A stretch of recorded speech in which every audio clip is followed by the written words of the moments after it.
Hi friends, இனியோட vlog பார்ப்போமா. இன்னைக்கு சண்டேனால ரொம்ப ரிலாக்ஸ்டா எழுஞ்சி சாப்பிட்டு குளிச்சிட்டோம். குளிச்ச பிறகு ரொம்ப வெட்டு இருந்தது. பிகாஸ் நாங்கள் வெளியவும் போல ரொம்ப வெயிலா இருந்துச்சு. ஸோ நாங்கள் வெளியே இன்னைக்கு போகக்கூடாது முடிவு பண்ணிட்டு வீட்லயே வந்து டைம் ஸ்பெண்ட் பண்ணலாம்னு சொல்லிட்டு இருந்தோம். ஸோ ரொம்ப போர் அடிச்சது. என்ன பண்ற, டிவி பார்க்கறது அது இன்னும் போரான விஷயம். ஸோ நான் தான் கேட்டேன், ஆயில் மசாஜ் பண்ணி விடவான்னு சொல்லி கேட்டேன். பிகாஸ் அவங்க வீக் எல்லாம் சிஸ்டம் முன்னாடி உட்காந்து அவங்களுக்கு ரொம்ப தலை வலிக்கும் இல்லையா. ஸோ ஒரு நாள் அவங்களுக்காக ஸ்பெண்ட் பண்ணி நம்ம இதை பண்ணுவோம்னு சொல்லிட்டு தான் கேட்டதுக்கு சரி பண்ணி டபுள் பாயிலிங் மெத்தட் எடுத்துட்டு அவங்களுக்கு ஆயில் மசாஜ் பண்ண ஸ்டார்ட் பண்ணிட்டேன். நல்லா ஊர் கதை உலக கதை எல்லா கதையும் பேசிக்கிட்டு அப்படியே மசாஜ் பண்ணிக்கிட்டே இருந்தோம். நல்லா அழகா டைம் ஸ்பெண்ட் பண்ணியாச்சு. பிகாஸ் உங்களுக்கும் இந்த மாதிரி டைம் ஸ்பெண்ட் பண்ணணும், இந்த மாதிரி வேலைலாம் பண்ணுங்க, நல்லா டைம் ஸ்பெண்ட் பண்ணலாம். ஆயில் மசாஜ் முடிச்ச உடனே சரி நம்மளுடைய மசாஜும் ஃபேஷியல் மசாஜும் பண்ணி விட்டுலாம்னு சொல்லிட்டு ஃபேஷியல் மசாஜ் ஸ்டார்ட் பண்ணியாச்சு.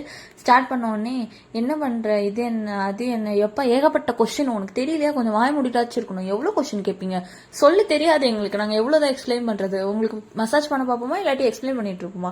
நிறைய பர்சன் தான் பண்றீங்க. அண்ணன் கூட இப்படிதான் பண்ணுவான். இந்த மாதிரி நிறைய போட்டுனா எக்கச்சக்கமான கொஸ்டின் கேட்பான். போடுறாங்களா அமைதியா ரிலாக்ஸ்டா இருக்கணும். இது என்ன போடுற, இது எதுக்கு, இது எதுக்கு, நான் போட்டுட்டுனா சரி நானும் போட்டுறேன், எனக்கு ஆசையா இருக்கு சொல்லிட்டு அவங்க என்ன உட்கார வச்சு போடுறாங்க. நான் சொன்னேன், எப்போ உன் கையை வச்சுட்டு மூஞ்சில வந்து கீறி விட்டுறாத நெயில்ஸ் வச்சு சொல்லி பொறுமையா போட்டுட்டு இருந்தாங்க. ரொம்ப அழகாவே போட்டாங்க.